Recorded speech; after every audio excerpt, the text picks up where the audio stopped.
প্রিয় দর্শক, আসসালামু আলাইকুম। Welcome back to my channel রান্না রেসিপি। রান্না রেসিপি চ্যানেলে আজকে থাকবে জলপাইয়ের টক ঝাল মিষ্টি আচার। একদমই সহজভাবে করে দেখাবো। এই আচার রোদে দেওয়ার কোনো ঝামেলা ছাড়াই দীর্ঘদিন সংরক্ষণ করতে পারবেন। এই জলপাই আচার তৈরির রেসিপিটা খুবই সহজ, কিন্তু খেতে অনেক বেশি মজাদার। তো কথা না বাড়িয়ে চলুন দেখে নিই টক ঝাল মিষ্টি স্বাদের জলপাই আচার তৈরির সহজ রেসিপি। আমরা 1 কেজি পরিমাণ জলপাই নিয়েছি। জলপাইগুলোকে পানি দিয়ে খুব ভালোভাবে ধুয়ে পরিষ্কার করে নিয়েছি। জলপাইগুলোর গায়ে দাগ কেটে টেটে দিচ্ছি। দাগ কেটে দিলে মশলা জলপাইয়ের ভেতরে খুব সহজেই ঢুকবে। দর্শক, আমরা সবগুলো জলপাইয়ের গায়ে দাগ কেটে নিয়েছি।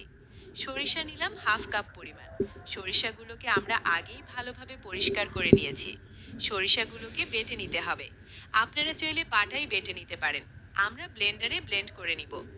আমরা সরিষাগুলোকে বেটে নিয়েছি। এখন চুলায় একটা কড়াই বসিয়ে দিলাম। কড়াইয়ে জলপাইগুলো দিয়ে এখন পরিমাণ মতো পানি দিয়ে দিলাম। জলপাই এবং পানির সাথে কিছুটা হলুদ দিয়ে দিতে হবে। আমরা 1/2 চা চামচ পরিমাণ হলুদের গুঁড়া দিয়ে দিলাম। এগুলো একসাথে মিক্সড করে জলপাইগুলোকে আমরা সেদ্ধ করে নিব। তবে জলপাইগুলো খুব বেশি সেদ্ধ করা যাবে না। আমরা 5-6 মিনিটের মতো জলপাইগুলো সেদ্ধ করে নিব। আর এই সময়ের মধ্যে জলপাইগুলো মোটামুটি সেদ্ধ হয়ে গেছে। আগে থেকে জলপাইগুলো সেদ্ধ করে নিলে আচার তৈরি করাটা অনেক সহজ হয়। জলপাইগুলোকে এখন আমরা উঠিয়ে ভালোভাবে পানি ঝরিয়ে নিব। এখন চুলায় একটা কড়াই বসিয়ে দিয়ে দিলাম 1 কাপ পরিমাণ সরিষার তেল।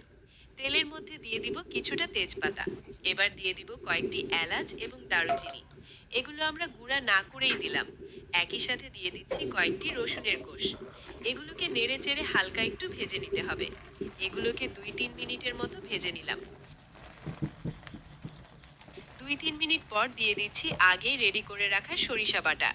সরিষা বাটা দেওয়ার পর আরও 3-4 মিনিটের মতো আমরা নেড়ে চেড়ে নিব। দর্শক, একটি রিকোয়েস্ট থাকবে, রেসিপিটি যদি আপনাদের ভালো লেগে থাকে তাহলে রান্না রেসিপি চ্যানেলটি সাবস্ক্রাইব করতে ভুলবেন না। আর যদি ফেসবুক বা অন্য মাধ্যমে দেখে থাকেন তাহলে ফলো করে পাশে থাকার অনুরোধ করছি। 2-3 মিনিটের মতো সরিষা বাটা ভেজে নিলাম। হলুদের গুঁড়া দিয়ে দিচ্ছি 1/2 চা চামচের মতো। সাথে দিয়ে দিচ্ছি 1/2 চা চামচ পরিমাণ লাল মরিচের গুঁড়া। এখন এগুলোকে ভালোভাবে নেড়েচেড়ে মিশিয়ে দিতে হবে। নেড়েচেড়ে দেওয়ার পর এখন অ্যাড করব 5 ফোড়ন। 5 ফোড়নটা আমরা গুঁড়া করে তারপর দিয়েছি। আপনারা চাইলে প্যাকেটের গুঁড়া 5 ফোড়নও দিতে পারেন। 5 ফোড়নটা ভালোভাবে নেড়েচেড়ে মিশিয়ে নিচ্ছি আমরা। এ পর্যায়ে আমরা দিয়ে দিচ্ছি 1/2 কাপ পরিমাণ চিনি। ভালোভাবে নেড়েচেড়ে চিনিটা মিশিয়ে নিব আমরা, যতক্ষণ না পর্যন্ত চিনি ভালোভাবে গলে যায়। দর্শক, দেখতেই পাচ্ছেন চিনিটা গলে কি সুন্দরভাবে মিশে গেছে। এখন সেদ্ধ করে রাখা জলপাই দিয়ে দিতে হবে। জলপাইগুলোকে আমরা দিয়ে দিচ্ছি। জলপাইগুলোকে আমরা যেহেতু আগেই কিছুটা সেদ্ধ করে নিয়েছিলাম, সেহেতু আচারটা তৈরি হতে এখন আর খুব বেশি সময় লাগবে না। এখানে আমরা তেলের মধ্যে অতিরিক্ত কোনো পানি ব্যবহার করব না। এই পর্যায়ে কোনো অবস্থাতেই পানি অ্যাড করা যাবে না। পানি দিলে জলপাইগুলো ভেঙে যাওয়ার চান্স থাকে এবং গলে যেতে পারে। এভাবে যদি আপনারা জলপাইয়ের আচার তৈরি করেন তাহলে জলপাইগুলো আস্ত থাকবে। আচারের টেস্ট বৃদ্ধির জন্য আমরা দিয়ে দিচ্ছি 1 চা চামচ পরিমাণ বিট লবণ। আবারও নেড়েচেড়ে ভালোভাবে মিশিয়ে দিচ্ছি। দর্শক, আমাদের আচার তৈরি প্রায় শেষের দিকে। দীর্ঘদিন সংরক্ষণের জন্য এ পর্যায়ে দিয়ে দিচ্ছি 2 টেবিল চামচ ভিনেগার বা সাদা সিরকা।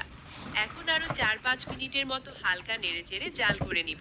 দর্শক, দেখতেই পাচ্ছেন প্রায় তৈরি হয়ে গেছে টক ঝাল মিষ্টি স্বাদের দারুণ মজাদার জলপাই আচার।